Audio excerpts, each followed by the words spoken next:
Assalamualaikum warahmatullahi wabarakatuh. Hamdan syukran lillah, nahmaduhu wa nasta'inuhu wa nastaghfiruh, wa na'udzu billahi min shururi anfusina wa min sayyiati a'malina. May yahdihillahu fala mudilla lahu wa may yudlil fala hadiya lahu. Asyhadu an la ilaha illallah wahdahu la syarika lahu wa asyhadu anna Muhammadan abduhu wa rasuluh la nabiyya ba'dah. Rabbi ishrah li sadri wa yassir li amri wa hlul 'uqdatam min lisani yafqahu qawli, amma ba'd. Sahibal fadilah wa hadratil kiram rahimakumullah. Yang terhormat, yang kami ta'zimi dan yang kami muliakan, beliau Bapak Dr. Ahmad Mujib Al-Sirazi, Atlallahu amrah wa matahum bitaufiq wassihah wal afiyah, amin amin ya rabbal alamin. Rekan-rekan senasib seperjuangan, rekan-rekan sivitas akademika Universitas Sultan Agung Semarang, program Magister Pendidikan Agama Islam tahun 2023 yang kami banggakan. Alhamdulillah, syukur kehadirat Allah Subhanahu wa taala atas rahmat taufik hidayahnya. Kita semua selalu diberikan kesehatan, selalu diberikan anugerah yang luar biasa, sehingga pada kesempatan yang baik ini kita semua dapat melaksanakan daripada rutinitas kegiatan-kegiatan, aktivitas-aktivitas, insyaallah akan selalu diberikan kemudahan, berikan kelancaran, lebih-lebih diberikan ridho dan berkah dari Allah Subhanahu wa taala. Amin Allahumma amin. Sholawat dan salam senantiasa kita haturkan kepada Nabi Muhammad Rasulullah sallallahu alaihi wasallam. Semoga kita semua, orang tua kita, keluarga kita, saudara-saudara kita semua senantiasa selalu akan mendapatkan syafaat fid din wa dunya hatal akhirah. Amin Allahumma amin. Hadirin hadirat rahimakumullah. Izinkan kami dalam kesempatan yang baik kali ini menyampaikan presentasi dalam kajian studi sejarah peradaban dan pendidikan Islam yang menjadi salah satu tugas dari beliau Bapak Dr. Ahmad Mujib As-Sirazi MA. Sebelumnya kami haturkan salam ta'aruf, salam perkenalan dari pribadi kami. Nama kami Ahmad Haris. Kami bertempat tinggal di Desa Sekarjala RT 5 RW 2 Kecamatan Margoyoso, Kabupaten Pati. Hadirin hadirat rahimakumullah. Dalam kesempatan yang baik ini, sebagai tugas memenuhi daripada mata kuliah sejarah peradaban Islam dan pendidikan Islam, akan kami sampaikan kajian-kajian yang kemarin sudah menjadi kesepakatan kita semua, yaitu dalam hal mempresentasikan karya-karya para ulama-ulama atau karya akademisi atau karya-karya adiluhung yang mampu memberikan daripada peradaban Islam, sejarah Islam yang memberikan kontribusi kepada kita semua.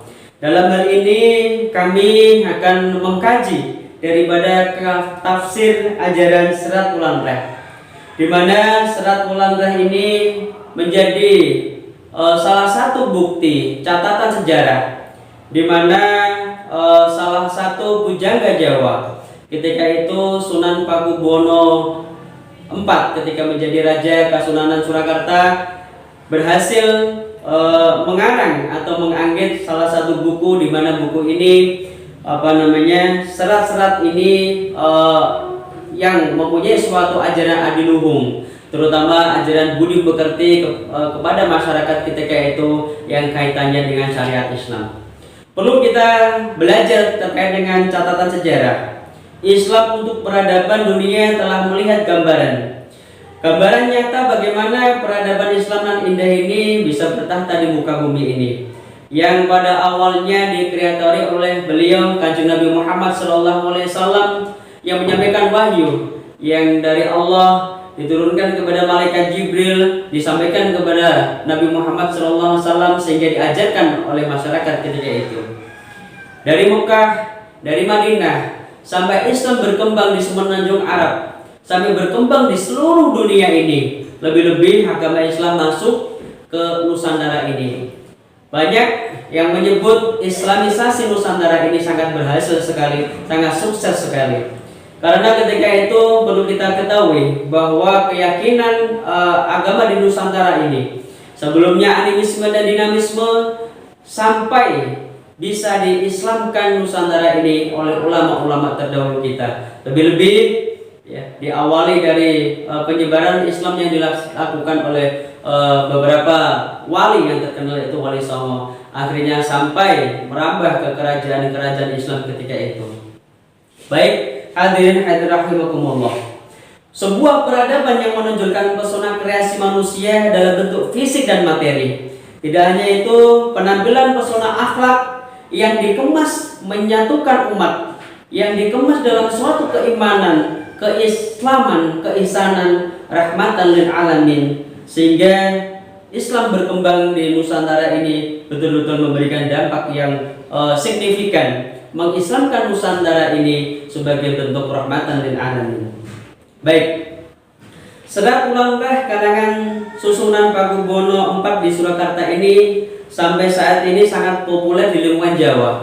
Karena ketika itu muncul pengarang-pengarang, muncul pujangga-pujangga yang mengarang suatu serat-serat, suatu buku-buku yang banyak di dalamnya mengajarkan hal-hal mistik, mengajarkan hal-hal kejawen yang memadukan ilmu Jawa dengan ilmu syariat Islam. Sehingga pada waktu bersamaan pula di sini Serat Ulang-ulah memberikan suatu pembelajaran baru terkait dengan budi pekerti bermatra multidimensional yang berbentuk sistem-sistem ajaran yang meliputi ajaran Islam, meliputi unggah-ungguh budi pekerti dalam melaksanakan kegiatan-kegiatan sehari-hari. Perlu kita ketahui bahwa Sunan Pakubuwono IV ini adalah seorang raja ketika itu memimpin Kasunanan Surakarta. Bergelar Sinuwun Kanjeng Susunan Prabu Amakura Jawa, Senopati Engalongga Abdurrahman Sayyidin Panantagama, Khalifatullah ingkang kaping 4 ing nagari Surakarta Hadiningrat. Ketika masih kecil, masih muda, beliau bernama Gusti Subbadia, putra dalam Sinuwun Pakubuwana III dari Permaisuri atau Permaiswari Ratu Kencana, yang kita urutkan silsilahnya sampai ke Kanjeng Sultan Demak I Syah Alam Akbar. Hadirin rahimakumullah, sosok Pakubuwono IV di kalangan masyarakat Surakarta tidak saja dikenal sebagai seorang raja dan pujangga, namun juga dikenal sebagai sosok pribadi muslim yang baik, muslim yang taat, yang menjalankan ajaran Islam. Sholat 5 waktu sehari semalam dijalankan secara rutin. Sholat Jumat juga dijalankan di Masjid Agung Kasunanan Surakarta. Bahkan beliau sering menjadi khatib dalam sholat Jumat yang menyampaikan daripada khutbah-khutbah yang bernuansa syariat Islam yang dikemas dalam kearifan lokal budaya Jawa. Dalam tafsir ajaran Serat Ulang-ulah ini ada beberapa yang perlu kami sampaikan. Serat Ulang-ulah dalam konsepnya dikemukakan oleh Kanjeng Sunan Pakubuwono IV tentang pentingnya moral dalam tata laku susila agar dalam kehidupan sehari-hari bisa mencapai kesempurnaan hidup. Yang pertama ada Pupuh Dandang Gulo. Di sini Pupuh Dandang Gulo mengajarkan ajaran moral tentang kewajiban menuntut ilmu dan mencari guru sejati. Jadi ajaran-ajaran yang dikemas dalam satu tembang, dalam satu hasil karya sastra ketika itu, memadukan kearifan-kearifan lokal yang ditulis oleh Kanjeng Sultan Pakubuwono III dalam bentuk serat. Yang pertama, Serat Dandang Gulo ini. Di sini ajaran moralnya tentang kewajiban menuntut ilmu dan mencari guru sejati. Di sini dalam buku 1 ya, ada satu bait pamedaring urus tetaning aji, cuman toko atiru pujangga. datan muda ing batin nanging kedah ginunggung. Datan weruh yen keh kang semi ameksa angrupaka basa kang kalantur. Tutur kang katula-tula tinatelen rirenuh kalawan ririh mring padanging sasmita. Suatu serat yang dianggit atau yang ditulis daripada Sunan Pakubuwono IV ini yang mengajarkan bagaimana kita dalam menuntut ilmu. Dalam suatu hadis juga dijelaskan ya, utlubul ilma minal lahdi ilal mahdi minal mahdi ilal mahdi.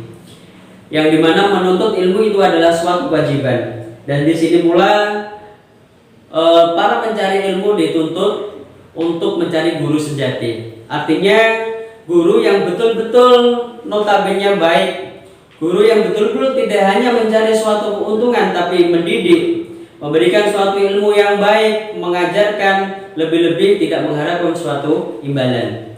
Nah, di serat Dandang Pulo ini dijelaskan secara rinci bagaimana Kanjeng Sunan Pakubuwono IV ini memberikan suatu pengarahan-pengarahan kepada warga ketika itu dalam menuntut ilmu. Yang kedua ada pula di sini pupuh kinanti, yaitu mengajarkan ajaran moral tentang bagaimana seseorang dalam memilih pergaulan. Ketika itu Sunan Pakubuwono IV memberikan suatu ajaran kepada warganya, kepada orang-orang Jawa ketika itu di bawah pemerintahannya untuk memilih pergaulan-pergaulan yang baik. Ya, dalam istilahnya ketika istilah-istilah Jawa itu ada yang mengatakan yen kumpul bakul minyak ambune wangi, yen kumpul bakul iwak ambune amis. Artinya apa?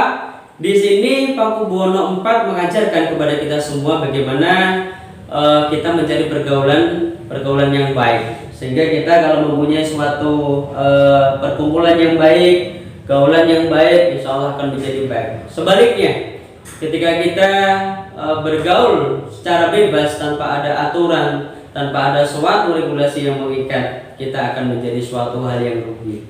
Yang selanjutnya ada pupuh gambuh.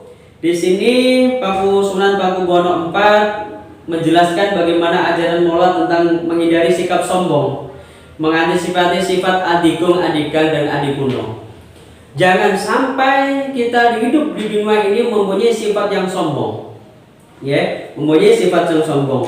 Dalam hal ini di serat Pakubuwono IV ini dijelaskan dalam serat gambuh, ya. Dalam serat gambuh ini mengajarkan hidup di dunia ini tidak boleh sombong. Di Quran sudah jelas, la tamsi fil ardi maraha. Janganlah berjalan di muka bumi ini dengan suatu sikap yang sombong. Maka di sini ada perpaduan yang baik antara ajaran yang ditulis dalam serat Pulantah ini, ada kaitannya juga di pembelajaran atau di kajian-kajian Islam. Yang selanjutnya ada pupuh pangkur. Pupuh pangkur ini menjelaskan ajaran moral tentang tata krama yang didasari dengan suatu hal-hal yang baik, ya, tentang dedugo, prayogo, watoro, dan reringo. Di sini tata krama yang sangat halus sekali dalam tata bahasa lisan, unggah-ungguh, unda-usuk, dan sopan santun. Selanjutnya ada Mas Kumabang. Ya, Mas Kumabang ini menjelaskan bagaimana moral tentang sembah limo. Sembah limo ini menjelaskan bahwa kita hidup di dunia ini yang harus kita sembah itu adalah hablum minallah wa hablum minannas. Sembah limo 1 menjelaskan bagaimana kewajiban kita menyembah Allah Subhanahu wa taala. Yang keempat, sembah kepada orang tua, bapak ibu biung, sembah kepada saudara tetua, dan sembah kepada raja. Ini sangat disinggung sekali. Dalam pupuh Mas Kumambang ini kita sajikan satu tembang. Urip ira pinter samu barang arti, saking ibu rama ing batin izin saking yang widi, mulane wajib nembah. Hidup di dunia ini kita mengetahui segalanya, kita memiliki segalanya, kita memiliki ilmu, memiliki harta, memiliki keluarga, dan memiliki apapun itu. Maka yang pertama jangan lupa satu, ya, kita berbakti kepada orang tua. Yang kedua, bahwa semua yang kita miliki ini itu adalah pemberian dari Allah. Maka wajib hukumnya kita menyembah kepada Allah dan kita berbakti kepada orang tua. Dalam Quran pun sudah jelas, ya, Rabbana ighfir lana wa liwalidina warhamhuma kama rabbayana shaghira. Doa yang kita baca sehari-hari, doa yang kita lantunkan sehari-hari setelah kita sholat. Karena itu menjadi suatu tuntunan dalam Islam, kita wajib, ya, di Quran sudah jelas antara penyembahan kepada Allah dan pengabdian kepada orang tua dalam satu diselaraskan, disejajarkan. Ya, maka di sini Sunan Pakubuwono IV memberikan suatu pengajaran yang baik kepada kita semua. Yang selanjutnya ada Pupuh Mangkatuh, ajaran tentang bagaimana kita mengabdi pada raja dan negara. Quran sudah jelas, atiullah wa ati'u ulil amri minkum. Taatlah kepada Allah, taatlah kepada Rasul, taatlah kepada ulil amri.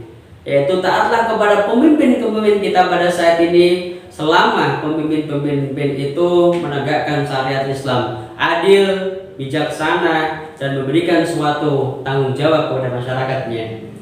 Yang selanjutnya ada Pupuh Durmo. Di sini ajaran tentang pengendalian hawa nafsu dan larangan jangan sampai kita mencela dan membuka aib seseorang. Ini sangat baik sekali, ya, sikap-sikap budi pekerti yang diajarkan oleh Sunan Pakubuwono IV yang ditulis dalam Serat Kulantah ini sangat kaitannya erat sekali. Kalau dalam dunia pondok pesantren itu ada yang mengkaji daripada ilmu ta'lim muta'alim, ya, la tanalul ilma illa bisittatin ila akhirih, ya. Ada kaitan erat sekali antara ajaran konsep Islam dalam ajaran Serat Kulantah ini dan syariat-syariat Islam lainnya, terutama dalam kajian-kajian kitab salaf oleh ulama-ulama salaf terdahulu. Yang selanjutnya ada Serat Wilangon, ajaran Islam tentang baik dan buruknya budi pekerti seseorang dalam kehidupan bermasyarakat. Ada pula Pupuh Pocong di sini, ya, mengajarkan daripada Pupuh Pocong ajaran moral tentang peringatan untuk kelakuan dan rukunnya persaudaraan. Ada pula di sini juga Pupuh Mijil, yaitu konsep ajaran Islam tentang moral qanaah dalam kehidupan. Sampai sedetail ini Sunan Pakubuwono IV mengajarkan suatu qanaah, suatu hidup menerima daripada kodrat Allah Subhanahu wa taala. Ya, ini baik sekali. Yang selanjutnya ada Pupuh Asmarandana, di mana Pupuh Asmarandana ini mengajarkan daripada konsep ajaran moral tentang mawas diri, sabar dalam menghadapi cobaan hidup, siap menerima kritik dan kebaikan, juga petunjuk tingkah laku daripada pegawai negara. Yang selanjutnya ada Pupuh Sinom. Sini mengajarkan konsep moral tentang bagaimana suri teladan yang baik dari nenek moyang kita dalam mencari dan meraih cita-cita. Yang selanjutnya ada Pupuh Giriso, ajaran moral tentang maksiat dan doa untuk generasi penerus. Dipandang dalam segi isi, Serat Kulantah sangat relevan dengan keadaan sekarang. Iya, karena Serat Kulantah tidak kepalang tanggung mencurahkan perhatiannya tentang manusia dalam masa pendidikan mental dan pendidikan moral. Sang pujangga termasuk Sunan Pakubuwono IV ini mengambil seluruh bagian Serat Kulantah sebagai salah satu cara untuk mengajarkan terutama para kaula muda agar kembali ke sumber keberadaannya sendiri, yaitu sikap hidup dan nilai-nilai hidup yang baik. Itu, ya, daripada tafsir ajaran Serat Kulantah yang sedikit kami kumpas. Insya Allah dalam lain waktu bisa kami kaji terlebih untuk menyampaikan daripada isi-isi amanat-amanat yang terkandung dalam surat Al-Fatihah ini menjadi peradaban Islam, menjadi suatu ajaran adiluhung yang bisa direfleksikan kepada kita semua, khususnya kepada generasi-generasi muda. Hadirin wa hadirat rahimakumullah, sebelum kami tutup, mungkin nanti kami selaku insan yang dhaif meminta kritik, saran supaya dalam kajian ini bisa mendapatkan suatu kesempurnaan daripada masukan kritikan Bapak Ibu semuanya. Dari kami al-afwu minkum, semoga ini menjadi suatu pengetahuan buat kita semua, lebih-lebih mendapat keberkahan, lebih-lebih mendapat pengetahuan baru, dan lebih-lebih kita mendapatkan ridha Allah Subhanahu wa taala. Amin Allahumma amin. Sekian al-afwu minkum. Wassalamualaikum warahmatullahi wabarakatuh.